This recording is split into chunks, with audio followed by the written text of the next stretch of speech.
to another episode of The Tapestry. I'm Dr. Francois Booker Drew, and we have got another wonderful guest for you today.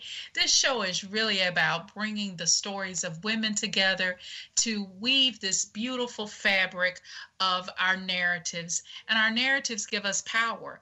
They tell our identity. And so what you are about to experience is the story of another amazing woman.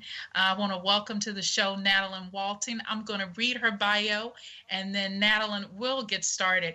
I want to read your bio exactly as it is because you wrote this and it's so personal, and I think it will give our listeners an opportunity to really understand the journey that you've been on. And so NATALYNNE Walton is the founder and executive director of an amazing nonprofit in Dallas called Hopeful Solutions. And we'll talk about her organization, but you'll learn why she started through this bio. And it says, "My journey began with a mother that was very loving, nurturing, and an insightful woman. My childhood was filled with joy and enrichment. She shared a lot of her wisdom with me throughout my childhood and gave me all the tools she felt I needed to become a successful, independent woman. I was a member of a synchronized swim team, Girl Scouts, a Junior Red Cross volunteer, voted most popular in high school, was captain of competitive high school swim team, and a varsity cheerleader. But by the time she was 18, she had already traveled outside of the U.S. She went to the University of Southern California and graduated from Texas Women's University, has a Bachelor's of Science and a Master's in Education with a certification in early childhood education. And check this out. She was a Dallas Cowboy cheerleader. She was voted DISD Teacher of the Year and was a recipient, of the Golden Apple Award from Hartford Public Schools. She taught kindergarten for 13 years and second and fifth grade for 2 years in Connecticut. And so why this is important for you to know is that she had an amazing track record. She had a wonderful childhood, but she struggled with drug addiction. And what NATALYNNE says is that drug addiction does not apply to any particular social economic group or status quo, that you can have all of these accomplishments and yet still struggle with addiction. And she says the disease of addiction robbed her of all the positive things in her life that she had worked for. And it took a toll on her emotional, spiritual life and physical life. And she felt like it caused a bankruptcy and those things. For 10 years, she struggled with drug usage. And it wasn't until she reached this place of extreme hopelessness that being in jail and being in institutions were not a part of the vision that her mother had for her. And I would say the vision that she probably even had for herself. And so in 2003, she began her journey of long-term recovery. And now, in addition to being the founder of an amazing nonprofit, she is currently certified by the state of Texas as a peer recovery support specialist, and she just graduated with a master's in social work from Texas A&M Commerce. And so she works with women, and we'll talk about how she's used this disease to help her help other people, and using this vision for transformation is making a difference in the lives of others. And so, NATALYNNE, thank you for being here and being so transparent and sharing your story. You're welcome. I'm glad to be here.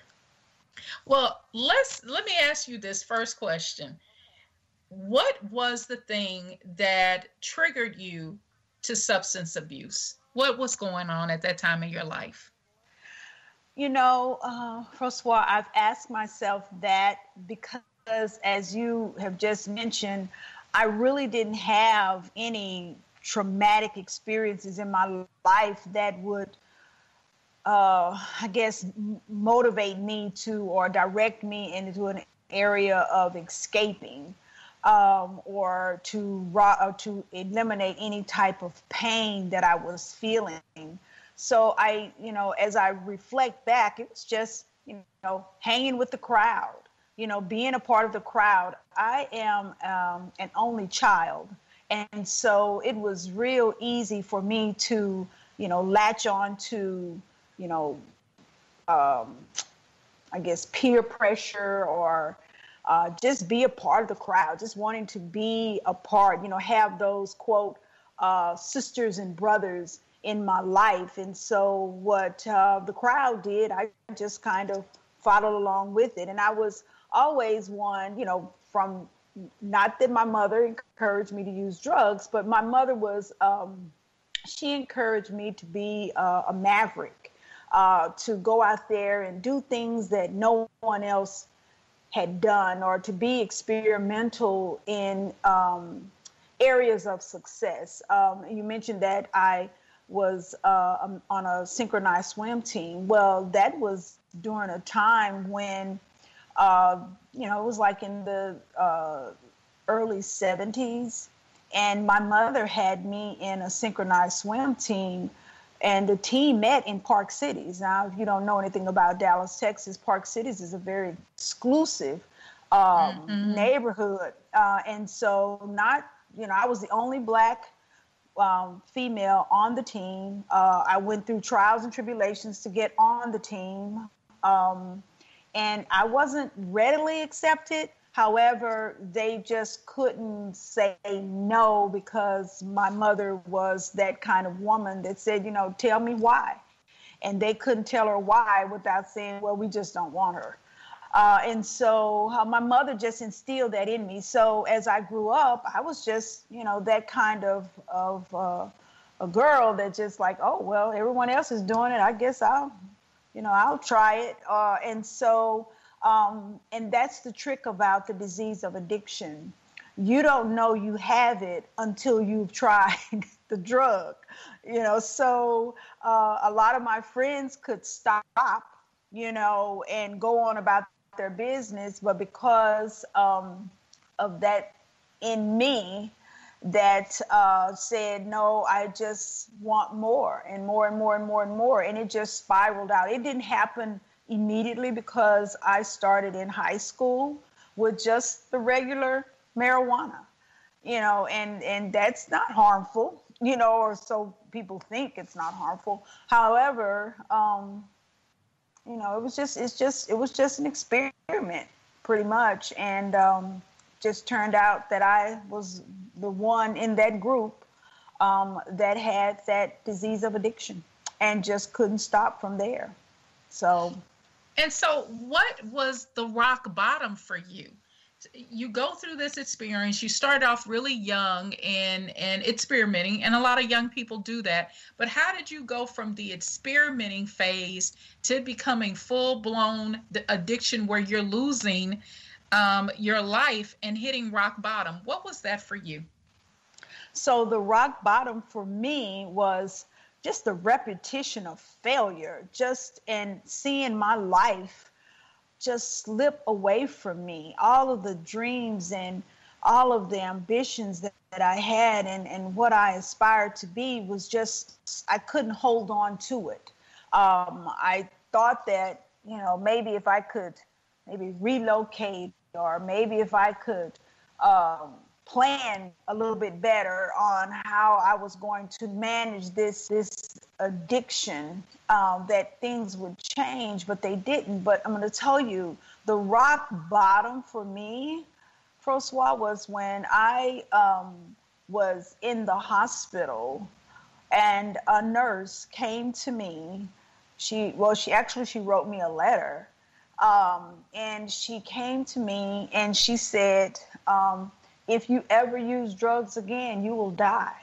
Oh, wow. You will die. And so, well, that was it for me, because nothing else worked. Jails didn't work. Institutions didn't work. Dereliction didn't work. Homelessness didn't work. Losing my mother. I lost my mother in my addiction. That didn't work. Actually, as a matter of fact, that just kind of sent it to another level of despair. And so none of those things worked for me. The shame didn't work for me. Nothing worked. However, that last moment when it was a heart disease, and I always reflect that it was the spiritual death that was more fearful to me than the physical death. Although when she said that, there was some other things that kind of led to that. One was I was in the hospital because, and I might get a little emotional here, but I was in the hospital because I had developed a bacteria around my heart. Mm-hmm. And so, and I always reflect on that. It's like, man, the heart that's just where, everything emotionally comes from, and everything that is dear to you comes from. And the heart just represents such a level of spiritual, being for me. And so it was just my understanding that, God was just attacking or not attacking, but God was sending a message to the most important organ in my body that said, this has got to stop. This is not where your heart is. This, and so when this nurse came in and said that, she wrote me this beautiful letter. And she said that, I don't see myself as an angel, but an angel has come to me and said that I needed to pass this message on to you, that if you ever use again, you will die. And so, wow. So it began a spiritual awakening is what I call it. That was my rock bottom. I was spiritually bankrupt. And that was it for me. I just couldn't live like that. I could not breathe like that. And so that was the last time I used drugs. And you just went cold turkey just like that? I did, because I had been to treatment. I had done all of those things, and that was just it for me. I said, nope, no more, just don't use. And I began to go to Narcotics Anonymous, which is a support group, and they taught me this saying that there's no reason that I have to use ever again. Because as I mentioned, it started out just experimenting, but as my life began to unravel, it began to be about escaping the pain, the shame, the guilt, the remorse, the fears, and all of that, just to numb myself of all of just the disgust that I was experiencing about myself. And that support group began to share with me that I never have to use ever again, and taught me how to reach out for help and to establish healthy relationships and to forgive myself. That was critical in my journey of recovery, was that I forgive myself and just believe that I was worthy of any success, and I was deserving of any success that I sought to achieve. And it's great that you brought that up, NATALYNNE, about the forgiveness piece, because I think so often when we're taught about forgiveness, it's always looking at others. But I think one of the things that many of us don't realize is we often have this anger toward ourselves, and that there's shame and guilt, and and it's about decisions that we've made, and that carries over into the way we show up in our lives. And we have to be able to say, I did the best I could at that time. Now that I know better, I'm able to do better. But at that time, that was all I knew to do. And I have to forgive myself and give myself permission for that moment where I may not have made the best decision.